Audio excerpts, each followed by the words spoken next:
çalışmalarla devam ettirmeye çalışmışlardır kendilerince. Ama yaratılış atlasından sonra şu an Darwinizm Avrupa'da darmadağın oldu. Savunacak halleri de kalmadı pek. Pek değil, hiç kalmadı. Darwinism is a very old religion, and Darwinism is a very old way of thinking about creation on this earth. It is a pagan religion, actually, and it dates back to the Sumerian times. And we even find the idea of evolution in the antiquity in Egypt. So there are even some anti-Muslim scholars who supported the idea of evolution. So all these can be thought of as a part of an old pagan belief. And people coming on later, they tried to justify the idea of evolution so that the idea and theory could be perpetuated. But after the publication of the Atlas of Creation, Darwinism was almost brought down, and within the boundaries of Europe, people started to understand that it cannot be applicable any longer. Mm. But you're presenting Darwinism more as an anti-religious political tool. Does it have anything to do with science at all? Fakat Darwin'i din karşıtı politik bir hareket olarak tanımlamanız sizi bilimsel bakış açısından uzaklaştırmıyor mu? Darwinizm bir bilim değil, biyoloji bir bilimdir, fizik, kimya bunlar bilimdir. Astronomi bilimdir, paleontoloji bilimdir, jeoloji bilimdir. Ama Darwinizm bir pagan inancıdır, bir sapkın felsefedir. Bütün canlıların yaratılışını tesadüflere bağlayan, baştan sona yalandan oluşan, hiçbir delili olmayan, yani hiçbir delil göstertememişlerdir şu ana kadar. Tek bir tane Darwinizmi ispat eden, bu teoriyi destekleyen tek bir tane ara fosil denilen nesneye şu ana kadar rastlanamamıştır. Buna karşılık 100 milyon yaşayan fosil vardır. 100 milyon. Hiçbir şekilde değişmemiş canlılar. 100 milyon senelik, 200 milyon senelik, 300 milyon senelik canlılar var. Hiçbir şekilde değişmemişler. Ve biz bunları Türkiye'nin her yerinde sergiledik. Arkadaşlarımız sergilediler. İnsanlar da bunu gördü. Türkiye'de bugün Darwinizme inanmayanların sayısı %90. Türkiye'de artık Darwinizme inanma diye bir olay mümkün değil. Çünkü bu yalana inanacak bir toplum şu an Türkiye'de yok. Avrupa'da tek yanlı eğitim olduğu için Darwinizm gelişme alanı buldu. Gerçeklerin ortaya çıktığı her yerde Darwinizm çöküyor ve çöker. Bu yalanı daha fazla devam ettirebileceklerini zannetmiyorum. Darwinism, in the first place, is not a science. Biology, physics, chemistry, geology, and paleoanthropology is a science, but Darwinism is not. Darwinism is a kind of pagan religion. It's a body of great lies, and Darwinism has no scientific proofs in its hands, because they could not find any single transitional form up to this point.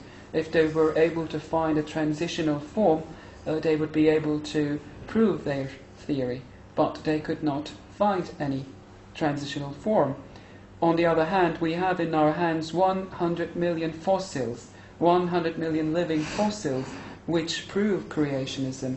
And when we look at the species who have lived 200 and 300 million years ago, and look at the fossils, you will see that they have not changed at all in that amount of time. We and my friends have exhibited these fossils in many different places, in many different public places in Turkey. So the Turkish people had the chance to see it with their own eyes. So the result is that 90% of the Turkish public no longer believes in Darwinism. So the Turkish society does not believe in the theory of evolution. But since we have a one-sided education in Europe, people does not have that chance. If they were able to see these fossils, they would do the comparison and evaluation in their own minds, and no single person would any longer believe in Darwinism. But I personally believe that this lie can no longer be perpetuated for a long time. Darwinizm her şeyi tesadüflerle anlatan bir pagan inancı. Her şeyin tesadüflerle oluştuğunu söylüyor. Yani bu Paris'i, Londra'yı meydana getiren, İstanbul'u meydana getiren medeniyetler kuran insanların bir gün çamurlu sularda tesadüfi gelişmelerle oluşan proteinlerin birleşmesiyle ve bunlardan hücreler meydana gelmesiyle, tamamen tesadüflerle, tesadüflerin ard arda gelmesiyle ve bir kısım mucizelerin de meydana gelmesiyle insanların oluştuğuna inanan bir inanç sistemi. Bilimle tesadüf bağdaştırılamaz. Darwinizmin kökeni yüzlerce, binlerce, milyonlarca tesadüftür.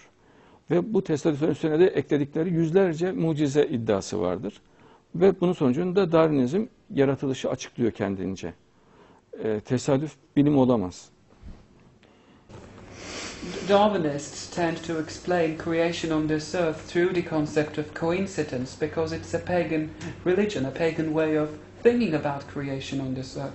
They tend to think that the great cities of our civilization, like Paris, London and Istanbul, have been created through coincidence. Why is that? Because they tend to explain the creation of human being out of a series of coincidences. They think that there was a muddy water, a body of muddy water, and in this muddy water the cells of proteins came together through coincidence, and along with a series of miracles as well, life and all these different species on Earth have been created. So this cannot be a scientific explanation.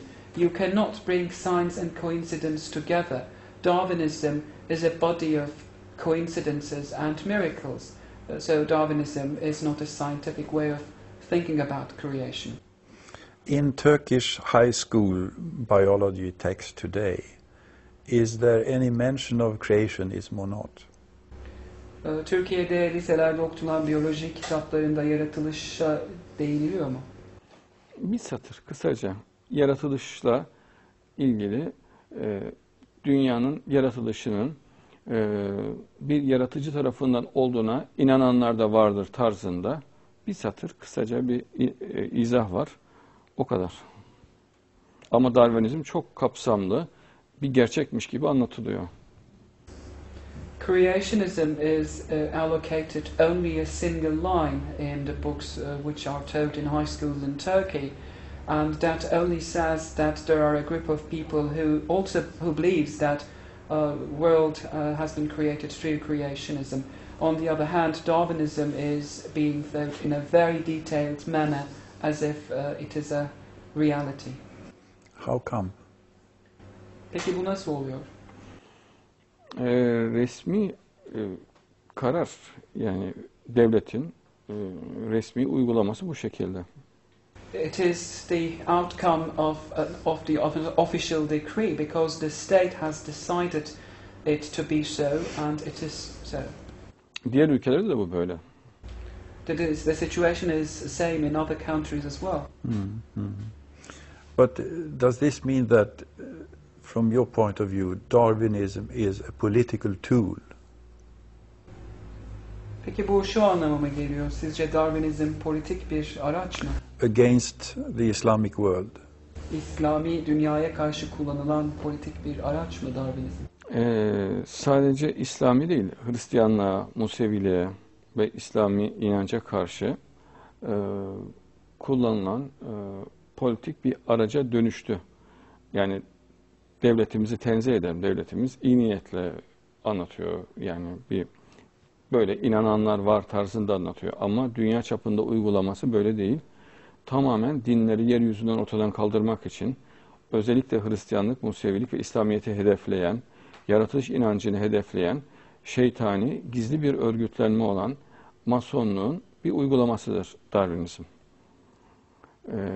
Masonluğun yönetimindedir. Resmi himaye olmasa Darwinizm bu vakte kadar gelmezdi. Böyle bir gücü de olmazdı. Bütün